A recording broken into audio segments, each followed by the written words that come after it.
The message came at 7:43 p.m. on a Thursday, squeezed between a forwarded coupon and a junk email from a store I never shopped at anymore. I opened it expecting a scam, but what I found was worse. A digital wedding invitation from my own daughter, addressed like a press release.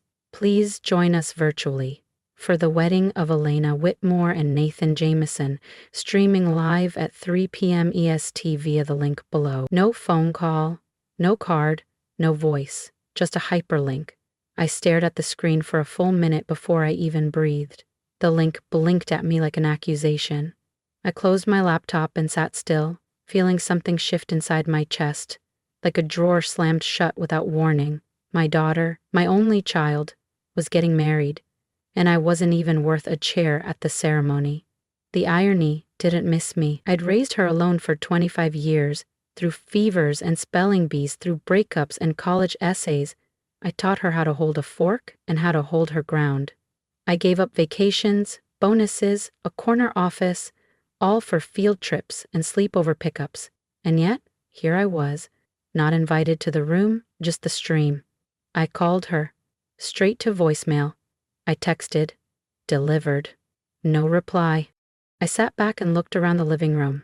Everything she ever made in art class still hung on my walls. Sun-faded drawings, crooked ceramic mugs, the paper crown she made for my 50th birthday because she said I deserved to feel like royalty once.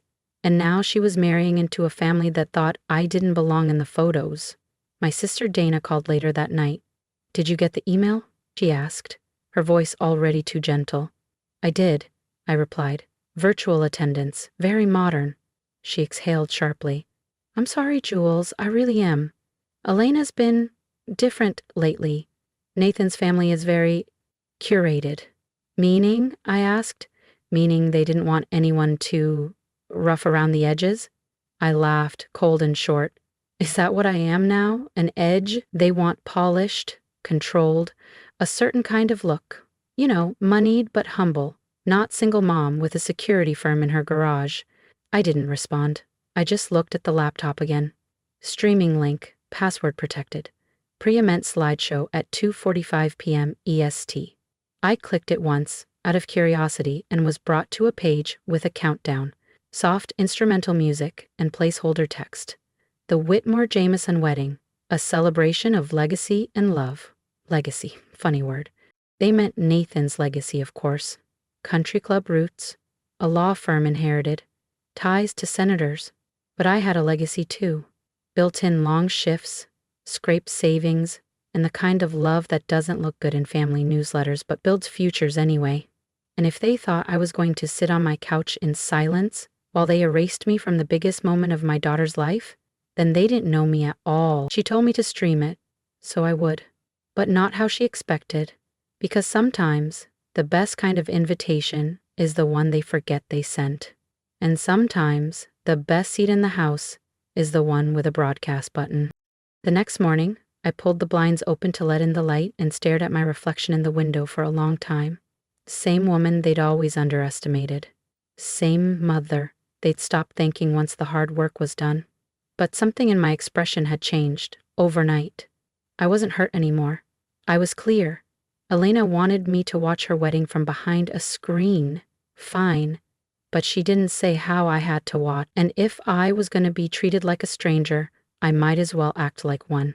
I sat down at the kitchen table and opened my laptop, pulled up the live stream page again, hovered over the countdown.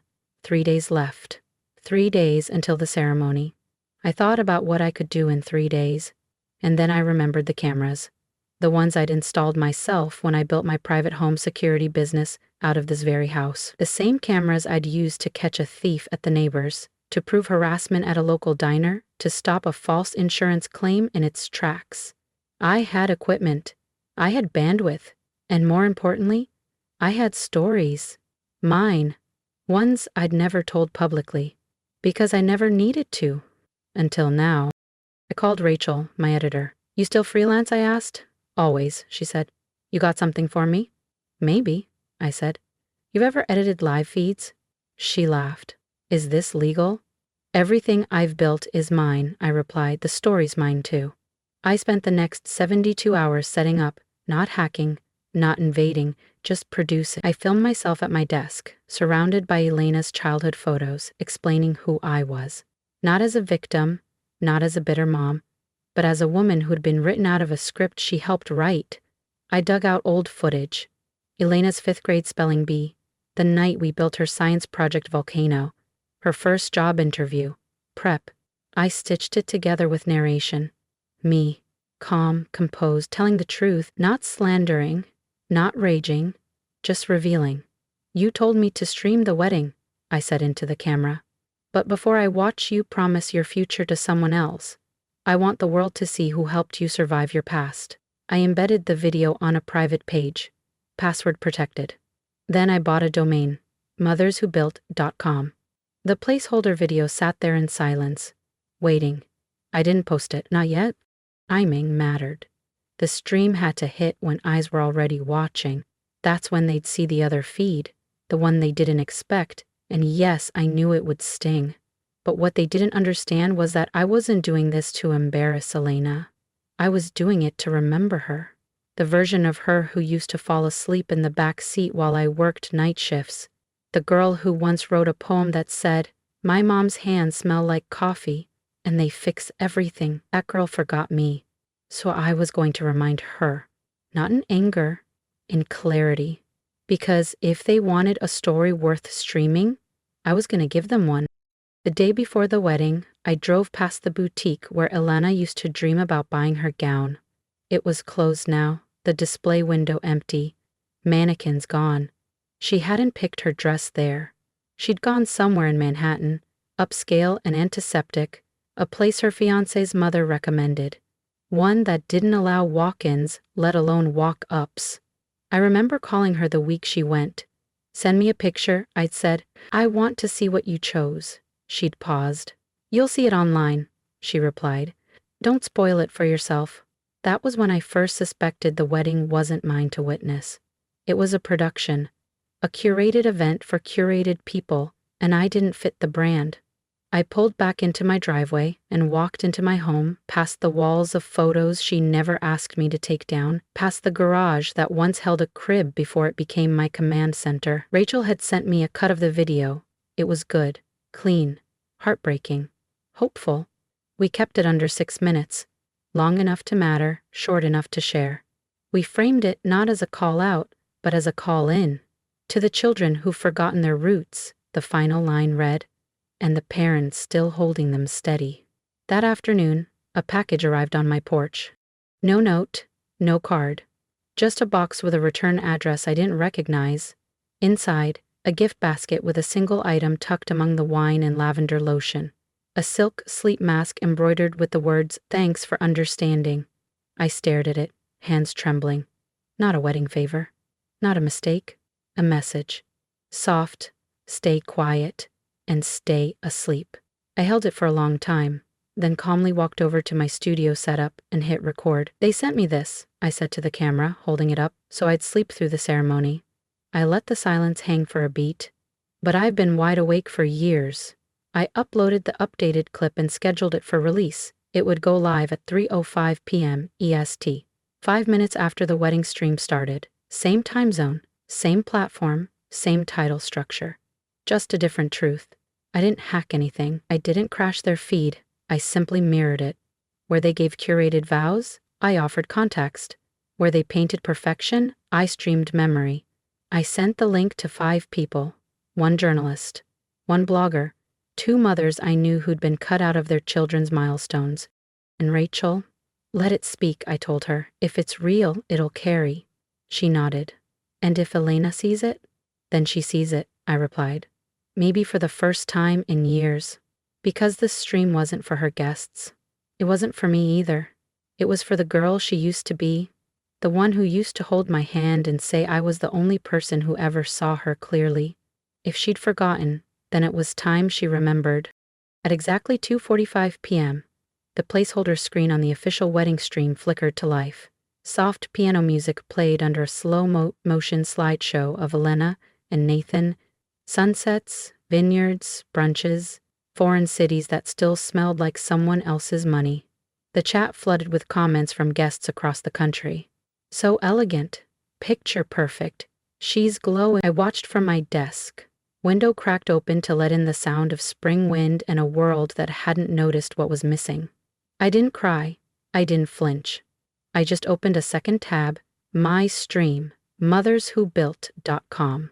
It had fewer viewers at first, only 8, then 21, then it began to climb. I didn't touch it. I didn't repost it.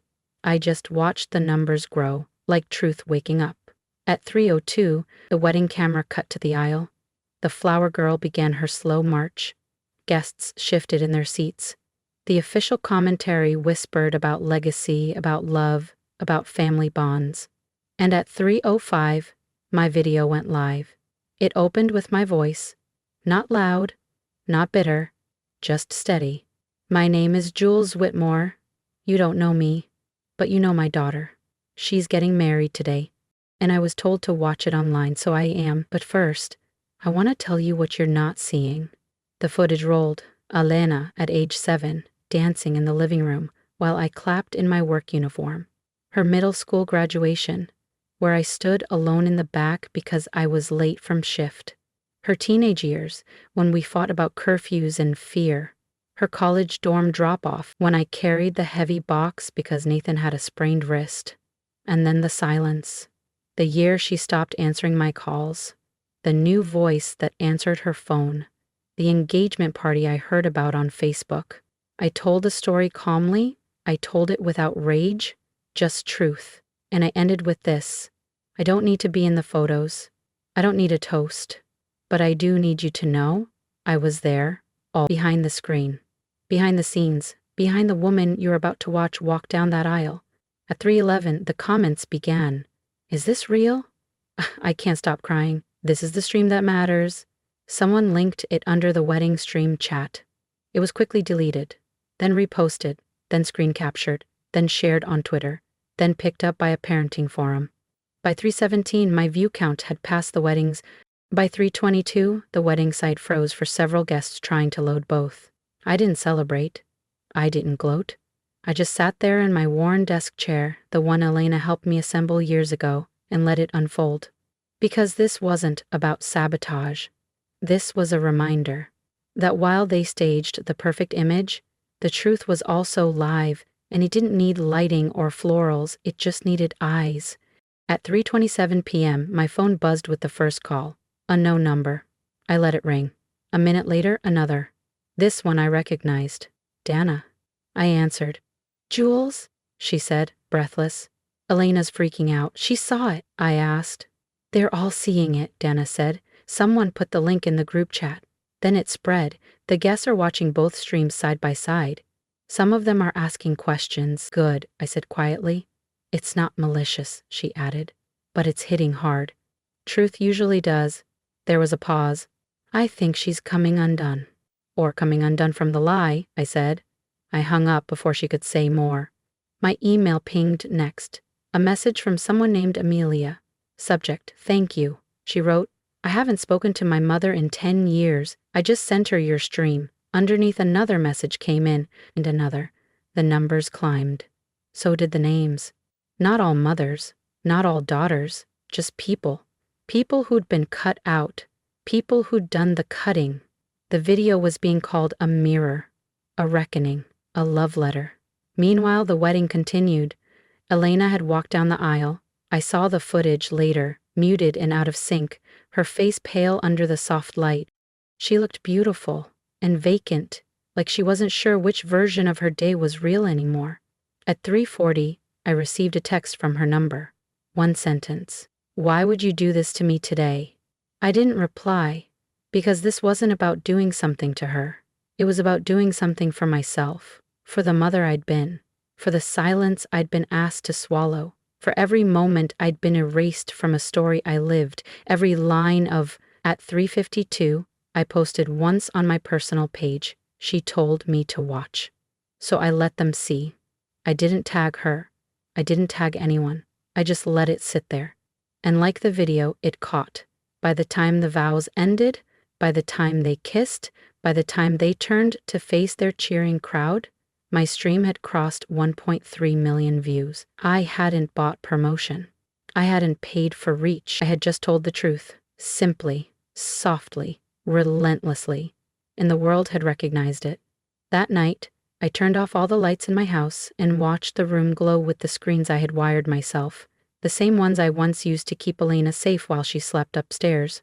They hadn't changed. I had. I had learned that sometimes the only way to be seen is to stop asking for visibility and start broadcasting. By the time I poured my first cup of coffee the next morning, the video had been reposted 100 different ways, edited, translated, captioned in 4 languages. I opened the analytics dashboard out of habit. 2.8 million views and climbing. News outlets had picked it up. One ran a headline that read, "Mother left off wedding guest list responds with viral stream that's breaking the internet," and hearts. I didn't watch the segments. I didn't need to. The story was no longer mine alone.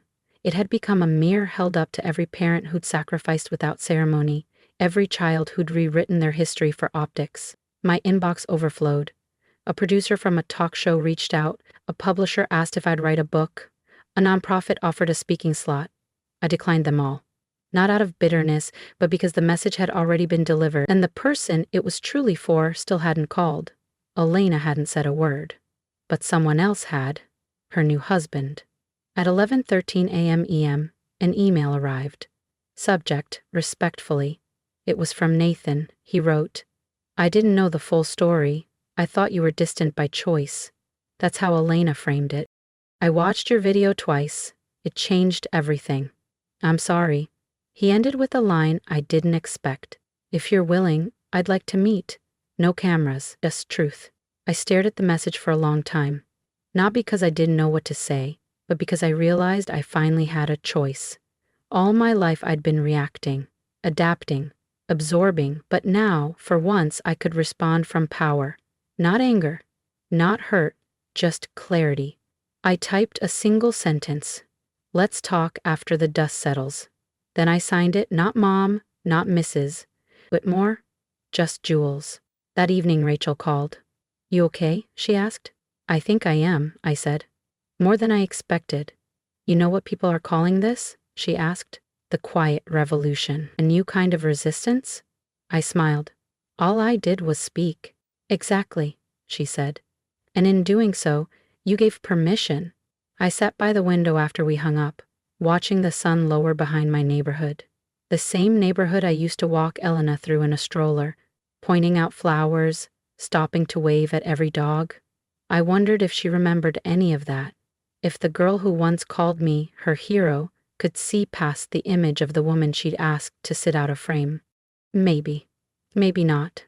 But I hadn't streamed the truth for applause. I'd streamed it for memory, to mark that I existed, that I mattered, that I was not a footnote. And sometimes that's all you need to start healing. Not permission, not reunion, just the unmistakable knowledge that the silence is over. Particulars had to juggle. I didn't expect the voicemail. It came at 2:16 p.m. the next day, just after I'd come in from watering the front steps. I didn't rush to play it. I didn't freeze. I just stared at the missed call notification like it was something fragile. Elena. After everything. After the stream, the headlines, the silence, she called. I pressed play. Her voice was small, almost unrecognizable. "Hi. Mom?" A pause. Breath catching. "I don't know where to begin. I guess you probably hate me right now." Another pause. But I watched the video. Not just once. I watched it alone. And then I watched it with Nathan. My breath caught, but I didn't move. I think I was trying to protect something that didn't need protecting. Or maybe I was trying to protect myself from how much I hurt you. I thought if I kept you out, I could rewrite it all. The messy parts, the nights you missed things because you were working, the hand-me-downs, the part where we were different from everyone else. She was crying now, but it was quiet. "I didn't want to be that girl anymore, and I erased you to prove I wasn't. But watching your stream, it felt like remembering who I really was, who you raised me to be, who I betrayed." Silence again. "I don't expect you to forgive me. I don't even know if I deserve that. But if you ever want to talk, you want to." She hung up. No follow-up text. No love you. Just that. Raw, unedited, honest. I sat in that stillness for a long time. The house was quiet, but for once, it didn't feel empty. I thought about all the times I'd imagined this moment, when I'd drafted angry letters in my head, planned the perfect line to deliver at the perfect time, but now that it was here, I didn't feel rage. I felt release. Because this wasn't just about her. It was about me finally hearing something I hadn't heard in years. Acknowledgement. Not the public kind, the real kind. The kind that cracks shame wide open. Later that night, I pulled up the stream one last time, not to rewatch it, just to feel what it had become. It had crossed 5 million views, but I didn't care about the number. I cared about the comments. This saved my relationship with my mom. I thought I was the only one who felt erased. I sent this to my daughter. We're meeting next week. It had become more than a video. It had become a bridge. And I'd built it with nothing more than a voice, a memory, and the courage to stop shrinking. When I finally turned off the screen, I felt something I hadn't felt in years. Whole. Not restored, not forgiven, just real. And maybe that was enough. 3 days after the voicemail, I got a letter in the mail. Handwritten. No return address, but I knew the handwriting immediately. Slanted, all caps, still curling her L's like she did in 6th grade. I read it in the hallway, coat still on, keys still in hand. Mom, it began. I've been trying to write this since I was 13, I think. Back then, it would have been full of blame, about what we didn't have, about what other girls' moms got to do. But now, I see it differently. You didn't have time to come to every performance because you were working double shifts to buy the clarinet I was holding. You didn't take me on big vacations because you were building something we could live inside. You weren't absent, you were everywhere. In the lunch you packed, in the lights you kept on, in the cameras you taught yourself to install so I'd be safe when you weren't home. I see that now. I think part of me always did. But the world around me told me that kind of love was messy, unrefined, less than. I believed them. She had underlined that last sentence twice. I don't want a public reunion. I don't want to make this into a headline. I just want you, quietly, if you'll have me. I folded the letter and sat on the steps. Outside the sky was gray, but the kind of gray that carries light underneath. I didn't cry. I didn't cheer. I just breathed, deeply, slowly. I didn't call her that night. I waited. Because this time, I didn't want to be the first to reach across. I wanted her to come willingly, and 2 days later she did. A soft knock, a familiar silhouette in a wool coat. I opened the door, and there she was, my daughter. Older, softer, realer. We didn't speak for a long moment. She just stepped forward and held me, like she had something to say, but needed the hug to say it first. And in that quiet, I knew. The stream hadn't broken us. It had finally made us honest. She pulled back, eyes red. Can I come in? I nodded. You don't have to watch me through a screen anymore. We walked into the kitchen, where nothing had changed but everything felt new. I poured us coffee, the same way I had for years, hers still, with too much sugar. We didn't rehash everything. We didn't perform forgiveness. We just talked, like people who were ready to try again. That night, after she left, I updated the homepage of the stream. I didn't take the video down. I just added a line at the top. This began with silence. It ended with something better. If you've ever been asked to watch from a distance, if you've ever been edited out of the life you helped build, then maybe this story is yours too. We don't always get apologies. We don't always get perfect closure. But we do get a choice. To speak, to stand, to stream the truth when no one else will. My daughter told me to watch her wedding online, so I gave her something to really stream. And what came back wasn't revenge. It was recognition.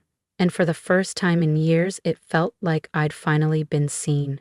If you've ever had to reclaim your place in someone's story, leave a comment. Tell me what you streamed when they tried to mute you. And if this made you feel a little less alone, hit subscribe. Let's keep broadcasting what matters. Because silence doesn't protect legacy.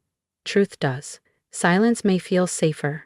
It may feel dignified. It may even be mistaken for strength, but over time it becomes a weight, a wall, a wedge between what happened and what people choose to remember.